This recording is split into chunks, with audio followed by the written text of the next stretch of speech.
Update natin mga tolang bakbakang Pitbull Isaac Cruz versus Ryan Garcia. Plano ikasa ngayong 2024. Nagpost si Sean Gibbons ng larawan ni Pacman at Pitbull Cruz laban kay Ryan Garcia at Oscar De La Hoya. Call out ito sa kampo ni Ryan Garcia na may isang Pitbull Cruz na handang sumagupa.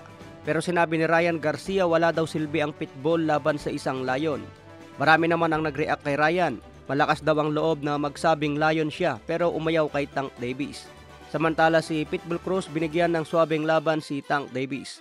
Sa ngayon nakafocus si Ryan laban kay Rolly Romero. Plano agawin ang WBA belt bago ang unification kay Devin Haney. Sabi nga ni Floyd Mayweather mas exciting fight daw ito kumpara kay Devin Haney. Parang sinabi na rin ni Mayweather na boring ang style niya dahil sinabing hindi pa exciting si Haney. Samantalang parehas naman sila ng estilo. Sa ibang banda naman bakbakan ni Devin Haney versus Tank Davis plano rin ikasa sa Saudi Arabia. Ayon kay Turkey ng DAZN, nagpadala umano ng sulat sa Al Haymon ng PBC para asikasuhin ang bakbakang Haney versus Tank Davis. Sinasabi ng ilan na sa Saudi Arabia na raw ang New Vegas. Balak gawin sa Saudi Arabia ang mga bigating laban. Kahit si Canelo at Naoya Inoue plano rin ganapin ang laban sa Saudi Arabia. Ayon sa promoter ni Inoue, kung makalaban daw nila itong si Murodjon Akhmadaliev, may posibilidad na mangyari sa Saudi Arabia. Sa ibang banda, Floyd Mayweather may banat din kay Naoya Inoue.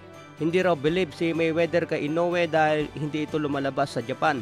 Hindi raw nakakasiguro si Inoue kung nakukunan ng tamang drug test si Inoue. Yung ibang galawan daw ni Inoue, ginaya lang daw kay Floyd Mayweather. Ang gusto ni Mayweather mga tol, lumaban daw si Inoue sa Amerika at madrag test ayon sa komisyon. Mukhang nakalimutan ata ni Mayweather na lahat ng laban niya ginanap sa Amerika. Hindi pa yan lumalabas ng bansa. Samantala si Inoue lumaban na yan sa Las Vegas laban kay Jason Moloney at Michael Dasmariñas. Dumayo na rin si Inoue sa Scotland. Mas malaki lang ang kinikita ni Inoue sa Japan dahil marami ang sumusuporta sa laban niya. Kung si Tank Davis siguro ang kalaban ni Inoue, pwedeng mas kikita yan sa Las Vegas. Sa ibang banda naman, harapan ni Munguia versus John Ryder. Ito ang abangan natin ngayong January 27. Kung manalo si Jaime Munguia, si Canelo Alvarez ang next target sa darating na Mayo.